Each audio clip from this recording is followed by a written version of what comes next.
Welcome to Beaded Doilies by Shell. In this video I am going to be creating one of my faceted bead art letter squares. But I'm going to be using a new stitch that I was introduced at Seed Beads and More Facebook group monthly bead along called the diamond weave. This weave was first begun by Gerlin in 2004. And she published a book, which this is a picture of the front cover, with Kath in 2008. You can get the book at this URL. Gerlin has a website here at this at Flickr, and Kath has her website where she has lots of pieces done with the diamond weave.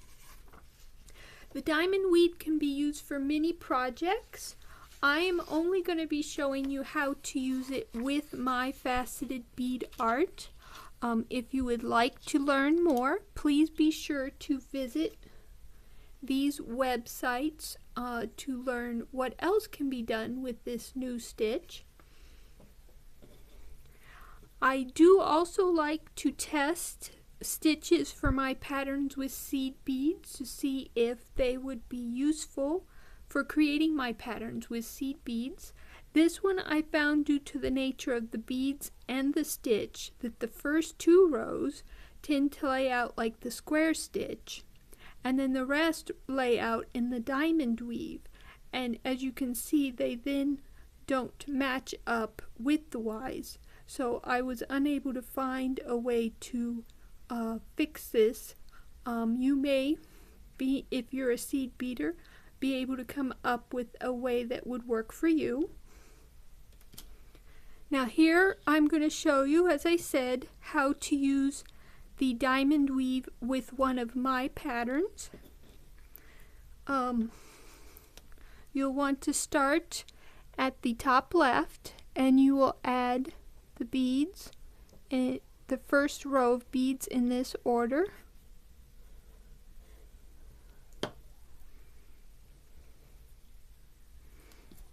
So we want 4 background colors for the first set of beads.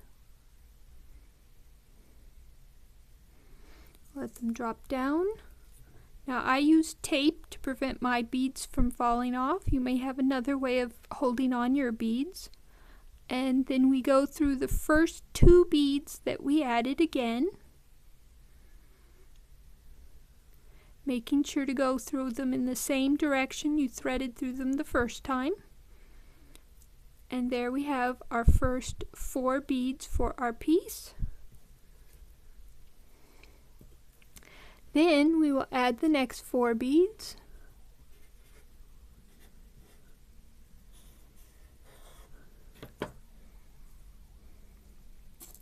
So we need 2 background,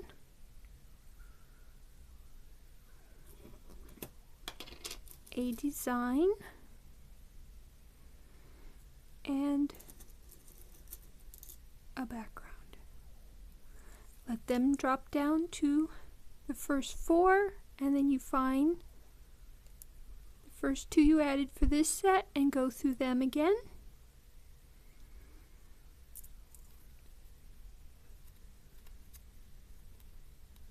And we have our second set of 4 beads.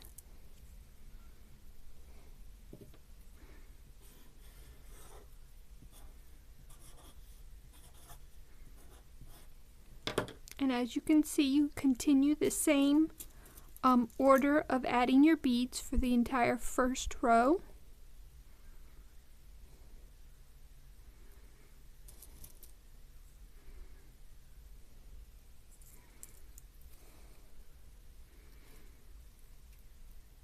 And you go through the first 2 beads again.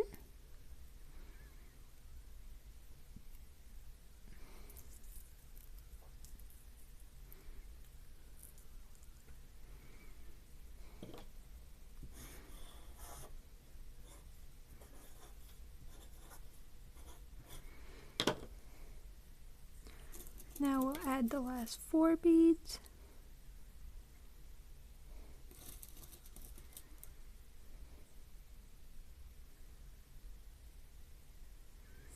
Now I find with the fishing line that it's a good idea to go through all 4 beads again with the last set of beads you're adding. And then you'll want to go through the top 2 again.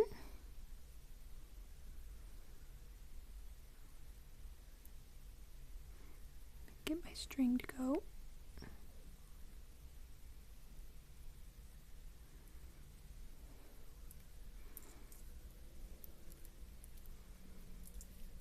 Alright, there's your first 4 or your top row.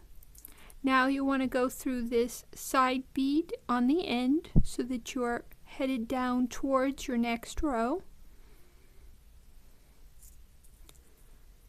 And there is your top row, and your string is coming out the bottom of it.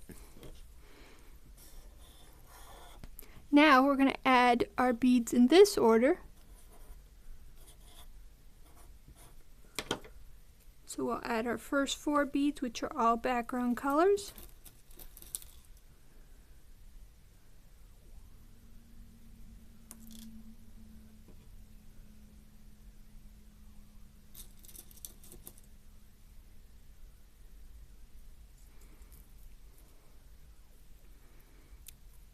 And now we come to the bottom of our first row, and we see where our string is coming out. We want to go through the next 2 beads.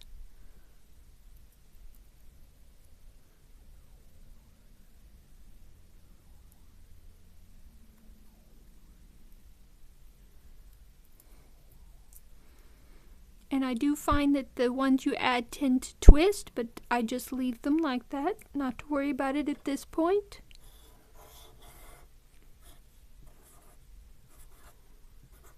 And we add the next 4.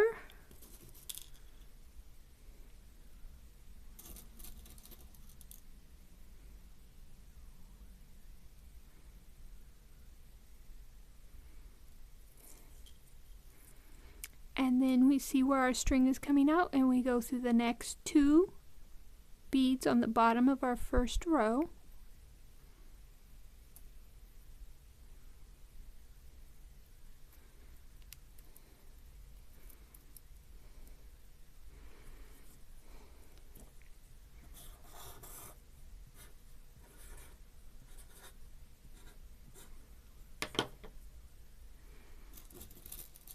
Then we add 2,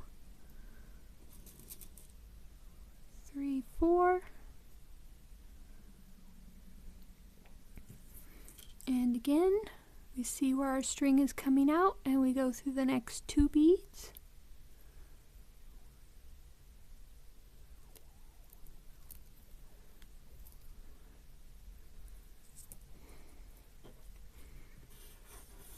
And 1, 2, 3, 4.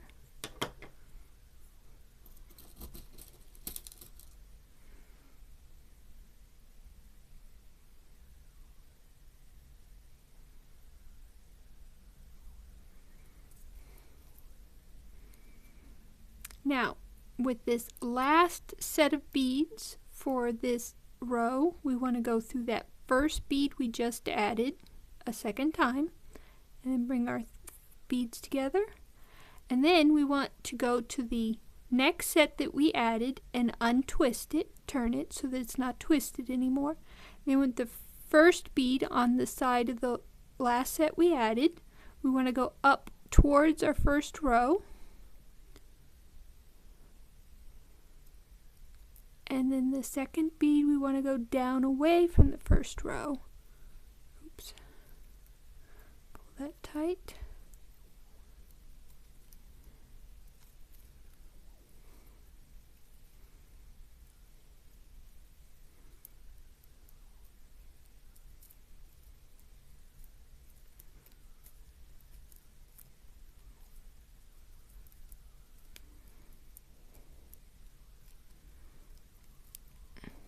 These easiest way to tighten up your piece is to pull from the last circle and then pull the string.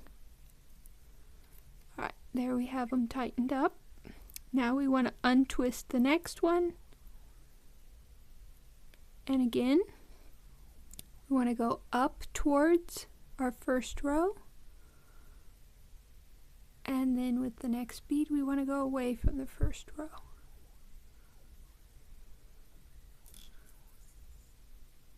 Oh no, I thought it went around the first row. It didn't. That's good.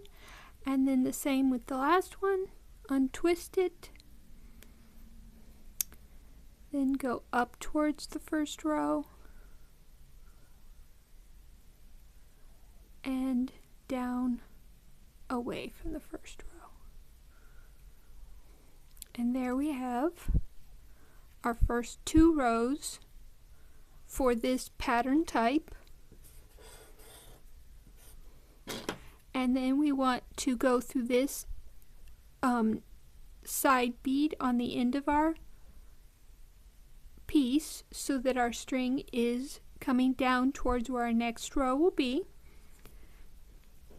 And then we just add the next row in the same manner.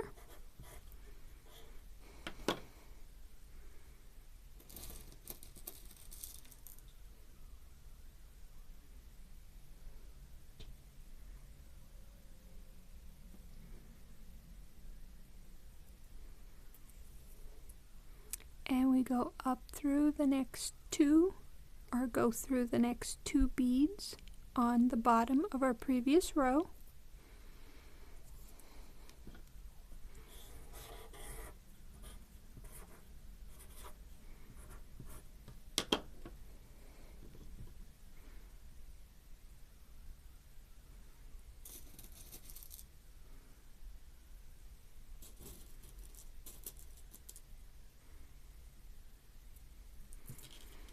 We see where our string is coming out, and we go through the next 2 beads on our previous row.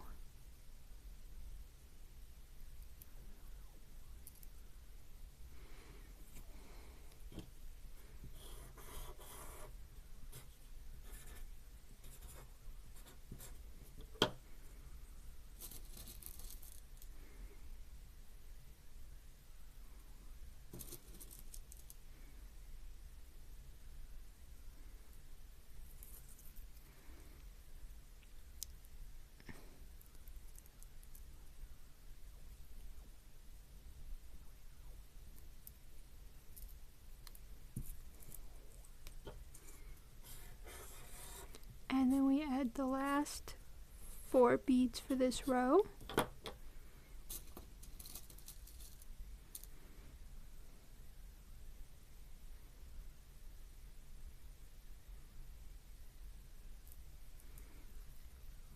And for the last 4, you want to go through that first bead of the 4 you just added in the same direction as the first threading. And then you want to untwist the set of beads just before it,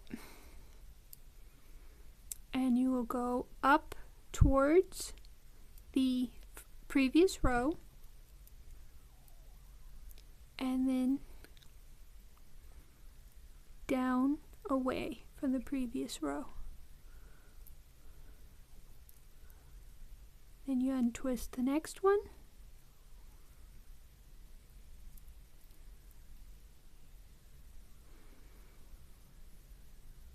You go up towards the previous row and then down away, and untwist the last one. Again, you go up towards and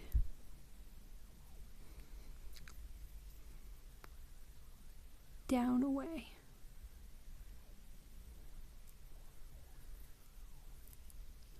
And there you have your 3rd row.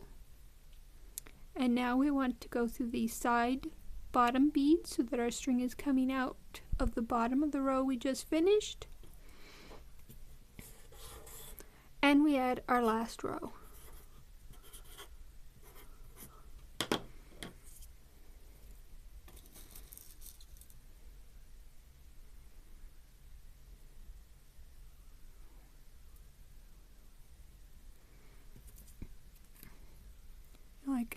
usual, you find where your string is coming out and you go through the next 2 beads on the bottom of your previous row.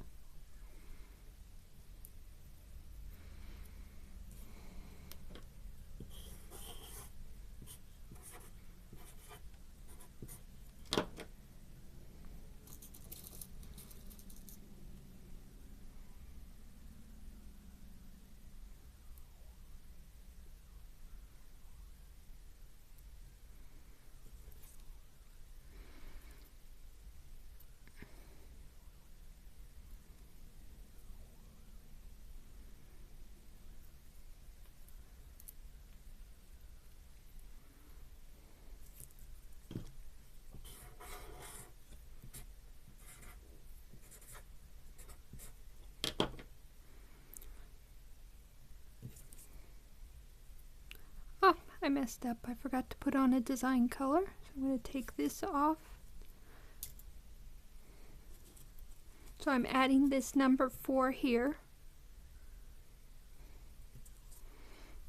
And then I'm going to go back through the next 2 beads on the bottom of the previous row.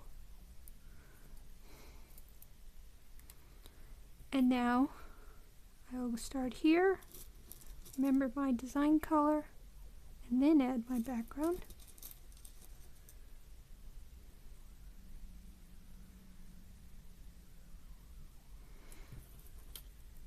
And then go through the next 2 beads.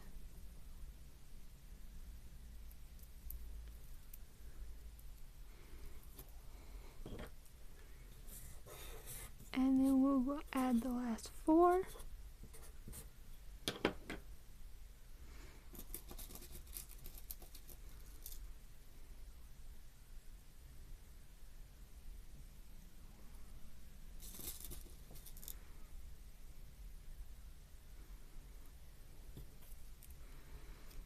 Oh, forgot, we go through the first bead we just added when you're on the last set of beads.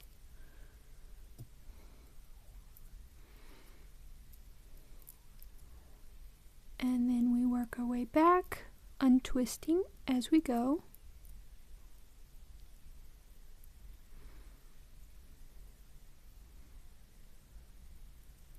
Going up towards and then down away from your previous row.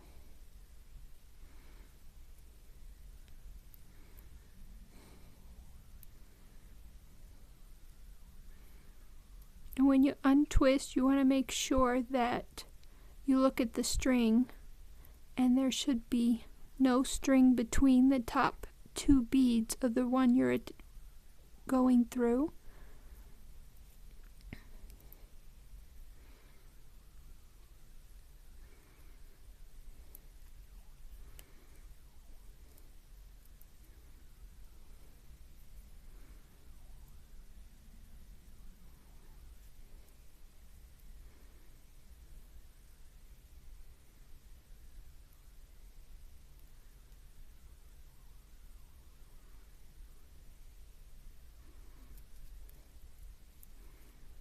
And there we have our letter square.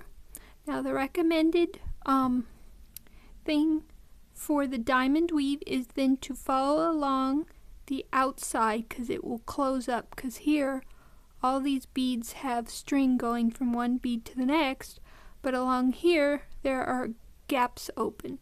So what you want to do is just thread along the bottom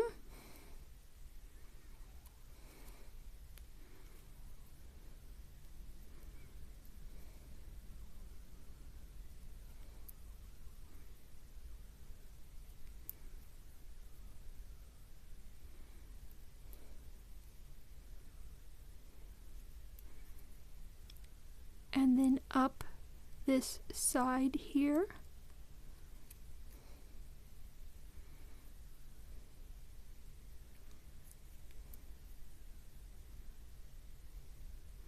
And this not only closes up the beads along the outside, but it also brings your 2 strings together so that you can then, unlike most 1 needle stitches, you can tie a knot because both of your strings are together in the same place. So I just slide off the tape and then I tie my regular 2-needle knot, which is a single and then a double overhand. And with my faceted beads, I tuck it away in the corner bead.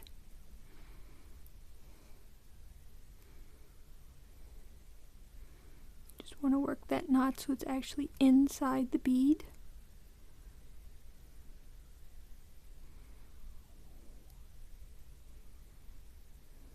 A little loop here that just won't cooperate. On inside. There we go. Once it's inside the bead, then you can pull tight. And I like to thread away from the knot.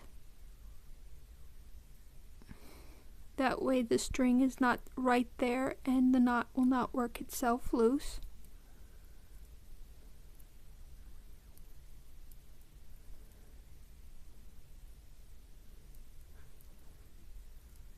You can thread your string in any direction. I just find this direction to be the easiest one. And then once you've gone a few beads, then you just clip off the excess.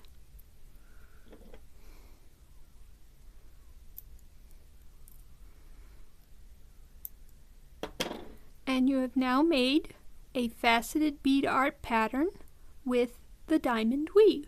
I hope that you find this weave useful.